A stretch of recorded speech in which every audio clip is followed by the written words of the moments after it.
Times Square revelers brave coldest temps since 1917, high security. Tens of thousands of revelers bundled in warm layers witnessed the coldest New Year's Eve ball drop in 100 years at midnight Sunday, after clearing stepped-up security for blocks around iconic Times Square. "Happy New Year," shouted Mackenzie Johnson, 25, of Orlando, as she took a video of the glittering crystal ball's descent marking the start of 2018.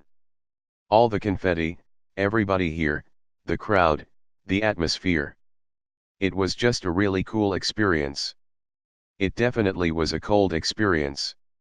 As the crowd shouted the countdown of seconds, the mercury stood at 9 degrees in Central Park as of midnight, and it felt like -4 degrees, the most frigid New Year's in Times Square since 1917, according to the National Weather Service. That year, the Times Square temperature at midnight was 1 degree, making it the coldest ball drop on record, according to the Weather Service. Before Sunday night, the second coldest was 11 degrees, set in 1962. The first New Year's ball drop was in 1907. Nina Izzo, 47, of Westbury, said it was worth enduring the cold temperatures to make the memory with her daughter. "You live in New York, you have to experience it at least once," she said. Jason Quintanilla, 19, of Central Islip, said he had not seen the ball drop before in person. He pegged the cold at 9.5 on a scale of 1 to 10. "I dressed warm, but not warm enough," Quintanilla said. City officials said they took unprecedented steps to protect the 1 million revelers expected to ring in 2018 in Times Square, moves sparked by recent terror attacks. Scores of police officers were stationed in the blocks outside the secure area, with crowds as far south as 38th Street as people huddled together, bounced up and down, or walked in place for warmth. Julianne Bohine, 31, of Ronkonkoma, said she doesn't have any resolutions for 2018, but this was on my bucket list. "It was super exciting. 2017 was an awesome year and I'm ready for 2018.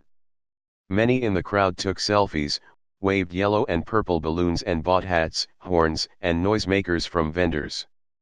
The mood was festive, especially for some first-comers to the ball drop, despite the frigid temperatures and high security. We always watch it on TV and we wondered what it was like to come here," said Nielis Figueroa, 10, of Cleveland. Kenny Powell, 32, of Tennessee, said he and his wife got into the secure area at 6:30 p.m. "It's bittersweet, if you will," he said. "It's cold, but it's a once-in-a-lifetime experience." Others traveled from outside the United States. Linda Rodriguez, 31, and her boyfriend, Daniel Navarro, 43, are from Juarez, Mexico, and in Manhattan for the first time. "Going to Times Square for New Year's Eve is something we had to do," Rodriguez said. Daniel Germany, 27, of Milan, Italy, said he has been to Manhattan before but hoped to see the ball drop. "It's like a dream to be here," he said. Earlier, thousands of Phish fans attended the band's concert at Madison Square Garden. Frank Abramson of Great Neck, waiting to board a Long Island Railroad train home, said he is optimistic about 2018 because of his health and his children. "What more do you need?" he said. New York officials said there was no evidence that any terror group or lone wolves would attempt to disrupt the New Year's Eve celebration. But the NYPD and other agencies did not take any chances. Plainclothes officers, uniformed cops, and K-9 units flooded the area, and revelers were screened twice before entering Times Square. Knapsacks, large bags, and umbrellas were banned from the area, and purses and other bags were searched.